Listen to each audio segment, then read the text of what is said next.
ஆதியாகமம் அதிகாரம் 9. 3 பகுதிகளாக இந்த அதிகாரத்தை நாம் தியானிக்கலாம். 1. மனித அரசாட்சி யுகம். 2. கர்த்தருடைய உடன்படிக்கை வானவில். 3. மனுஷ தப்பிதங்களை பரப்புதல். 1. மனித அரசாட்சி யுகம். அரசாட்சி யுகம் முடிந்து இந்த 8வது அதிகாரத்தில் மனித அரசாட்சி யுகம் தொடர்கிறது. நோவாவையும் அவன் குமாரரையும் ஆசீர்வதித்த தேவன் மற்ற அனைத்து ஜீவராசிகளையும் மனுஷர்களுக்கு கையளித்து மனித அரசாட்சி யுகம் தொடங்குகிறது. அதை இன்னும் தியானிப்போமானால், முதலாவதாக மனுஷனை குறித்த பயம் மற்ற ஜீவன்களுக்கு உண்டாகிறது. ஆதியிலே ஆதாமை குறித்த பயம் மற்ற ஜீவன்களுக்கு இல்லை. ஆனால் இங்கு மனிதர்களை குறித்த பயமும் அச்சமும் சகல மிருகங்களுக்கும் ஆகாயத்தின் சகல பறவைகளுக்கும் உண்டாயிருக்கும் என்று கர்த்தர் கூறுகிறார். எனவே மனுஷனை குறித்ததான பயம் மற்ற ராசிகளுக்கு உண்டாகிறது. இரண்டாவதாக, மனுஷனுக்கு மற்ற ஜீவராசிகள் கையளிக்கப்பட்டன. கையளிக்கப்படுதல், given into your hands, என்பது மனிதனுக்கு கர்த்தர் கொடுக்கும் அதிகாரத்தை காட்டுகிறது. என்னுடைய கையில் மற்ற ஜீவன்களின் மற்ற ஜீவராசிகளின் அனைத்தும் இருக்கிறது என்று பொருள்படும். மூன்றாவதாக, ஜீவ ஜந்துக்கள் மனுஷனுக்கு ஆகாரமாய் கொடுக்கப்பட்டன. 1வது அதிகாரம் 30வது வசனத்தில் தாவரங்கள் மட்டுமே ஆதாமுக்கு ஆகாரமாக கொடுக்கப்பட்டது.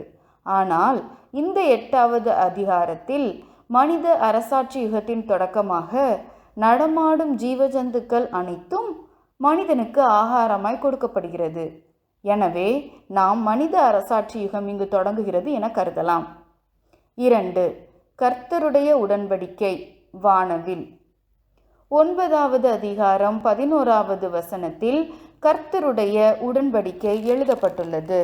உடன்படிக்கையாவது, இனி மாம்சமானவைகள் எல்லாம் ஜலப்பிரளயத்தினால் சங்கரிக்கப்படுவதில்லை என்றும், பூமியை அழிக்க இனி ஜலப்பிரளயம் உண்டாவதில்லை என்றும் உங்களுடனே என் உடன்படிக்கையை ஏற்படுத்துகிறேன் என்றார்.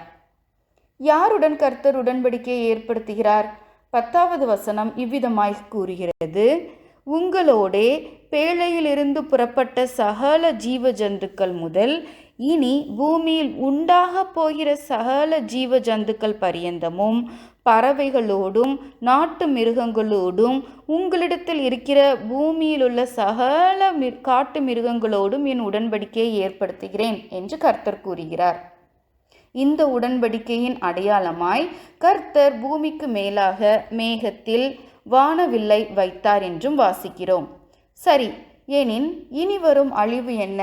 2 பேதுரு 3வது அதிகாரம் 7வது வசனம் இவ்விதமாய் கூறுகிறது: இப்பொழுது இருக்கிற வானங்களும் பூமியும் அந்த வார்த்தையினாலேயே அக்கினிக்கு இரையாக வைக்கப்பட்டு தேவ பக்தி இல்லாதவர்கள் நியாயந்தீர்க்கப்பட்டு அழிந்து போகும் நாள் வரைக்கும் காக்கப்பட்டிருக்கிறது என்று கூறுகிறது.